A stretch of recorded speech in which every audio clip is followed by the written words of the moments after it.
SLBC tunnel వద్ద rescue operation కొనసాగుతుంది. ఇవాళ 10వ రోజు కూడా రెస్క్యూ ఆపరేషన్ ముమ్మరంగా కొనసాగుతుంది. దీనికి సంబంధించి మరిన్ని డీటెయిల్స్ అందిస్తారు మా ప్రతినిధి వెంకటేష్. లైవ్ ద్వారా అందిస్తారు.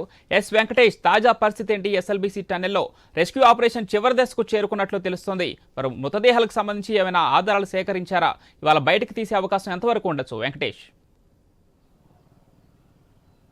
పవన్, ఎస్ఎల్బీసీ వద్ద సహాయక చర్యలు అయితే ముమ్మరం చేశారు. 10వ రోజు కూడా రెస్క్యూ టీం ఆపరేషన్ కొనసాగుతూనే ఉంది. గత 10 రోజుల క్రితము గల్లంతైన వారి కోసం గాలింపు చర్యలు చేపట్టారు. వారి అన్వేషణ కొనసాగుతూనే ఉంది. జీపీఆర్ రాడర్ ద్వారా ఎక్కడైతే గుర్తించారో ఆ ప్రాంతాలలో తవ్వకాలు చేపట్టారు రెస్క్యూ ఆపరేషన్స్ టీం. దీనికి సంబంధించి ఇప్పటికే సీఎం రేవంత్ రెడ్డి కూడా సంఘటన స్థలాన్ని సందర్శించారు. నిన్న అక్కడ ఏర్పాటు చేసిన సమీక్షా సమావేశంలో అధికారులతో ఆ ప్రదేశంలో జరిగిన ప్రమాదంపై ఆరా తీశారు. 10 రోజులుగా కొనసాగుతున్న రెస్క్యూ టీంలపై ఆయన ప్రతి క్షణంపై ప్రతి అంశంపై చర్చించారు. ముఖ్యంగా 11 సమీక్షా సమావేశాలతో పాటు 11 రెస్క్యూ టీంలతో కూడా ఆయన ప్రత్యక్షంగా పాల్గొని ఆ టన్నెల్ వద్ద లోపలికి వెళ్ళి అక్కడ జరిగే దానికి సంబంధించిన సహాయక చర్యలపై ఆరా తీశారు. 10 రోజుల క్రితం జరిగిన ఈ దుర్ఘటనపై చాలా ఆవేదన వ్యక్తం చేశారు. ఇది మానవ తప్పిదం కాదు, ప్రకృతి వైపరీత్యం అని చెప్పారు. ఈ టన్నెల్ నిర్మాణం కూడా ప్రపంచంలోనే అతిపెద్ద టన్నెల్ నిర్మాణము కేవలం మిషన్ సహాయంతో చేస్తున్నది. అటువంటి ఈ దుర్ఘటనలో 10 మంది గల్లంతైన సంఘటన చాలా బాధాకరం అని చెప్తున్నారు.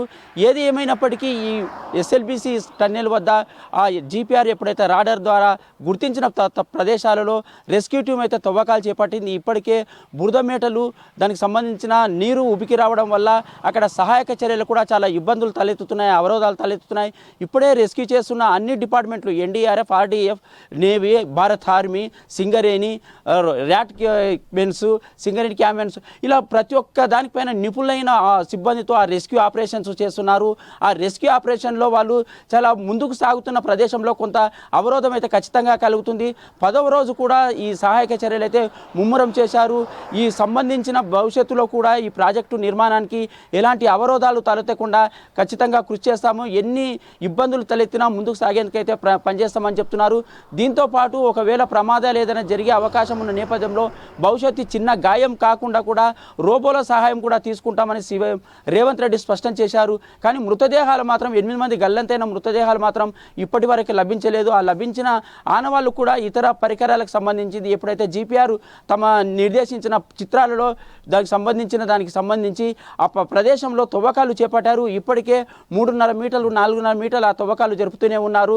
రైల్వే సిబ్బంది కూడా దానికి సంబంధించిన తవ్వకాలు చేపట్టారు. ఆ తవ్వకాలలో కూడా మనుషుల ఆనవాళ్లు కాకుండా ఇతర వస్తువుల అవశేషాలు దొరికినాయి. దానికి సంబంధించి ఇప్పటికే ముందుకైతే సాగుతున్న రెస్క్యూ టీం. దీంతో పాటు టీబీఎం మిషన్ కూడా దానికి ప్రమాదంలో చిక్కుకోవడం, ఆ టీబీఎం మిషన్ సొరంగ మార్గంలో ముందుకు వెళ్లేందుకైతే ఇబ్బందులు తలెత్తే నేపథ్యంలో ఆ టీబీఎం మిషన్ కూడా గ్యాస్ కట్టర్ల ద్వారా కంపెనీకి సంబంధించిన నిర్వాహకులతో పాటు అక్కడ రెస్క్యూ టీం కూడా కట్ చేసి చిన్న చిన్న ముక్కలుగా వాటిని బయటకు తెచ్చేందుకు ప్రయత్నాలు చేస్తున్నారు. ఇప్పటికే 25% ఆ 10 రోజులలో 25% టీబీఎం మిషన్ కూడా కటింగ్ జరిగింది. ఈ నేపథ్యంలోనే ఆ టీబీఎం మిషన్ 2 భాగాలుగా చేస్తేనే లోపలికి వెళ్లేందుకైతే అవకాశం ఉంటుంది. ఈ నేపథ్యంలోనే చిన్న చిన్న జేసీబీలను కూడా రెస్క్యూ టీం లోపలికి పంపించి ఆ బురద మేటలను బయటికి తీసుకొని వచ్చి ప్రయత్నాలు చేస్తుంది. లోకో ట్రైన్ల ద్వారా ఇప్పటికే అక్కడ ఉన్న సామాన్లు కానీ ఇతర సామాగ్రి కానీ బురదను కూడా టన్నులుగా బయటికి తీసుకొచ్చిన ప్రయత్నాలు అయితే చేస్తుంది. ఆ టన్నెల్ టీబీఎం మిషన్ ఏదైతే ఉందో దాన్ని దాటి వెళ్తేనే అక్కడ ఏమైనా మృతదేహాలు ఉన్నవే, ఆనవాళ్ళు ఉన్నాయని కనిపించే అవకాశం ఉంటుందని రెస్క్యూ టీం అధికారులు చెప్తున్నారు. ఈ నేపథ్యంలో రెస్క్యూ టీం ఇచ్చిన నివేదిక ప్రకారం సీఎం అయితే స్పష్టంగా చేశారు. ఈ సహాయక చర్యలు అయితే మరో 2-3 రోజులు అయితే ఖచ్చితంగా ఉంటాయి. మృతి చెందిందా లేదా గల్లంతైన వారి ఆచూకీ లభ్యమయ్యే వరకు అయితే ఈ సహాయక చర్యలు అయితే తీసుకుంటామని, దీనికి అవసరమైతే భవిష్యత్తులో ఎలాంటి చిన్న ప్రమాదం, చిన్న గాయం జరగకుండా అక్కడ సిబ్బంది పనిచేసే వారికి కూడా రోబోలో సహాయం కూడా తీసుకుంటామని సీఎం స్పష్టం చేస్తున్నారు. పవన్.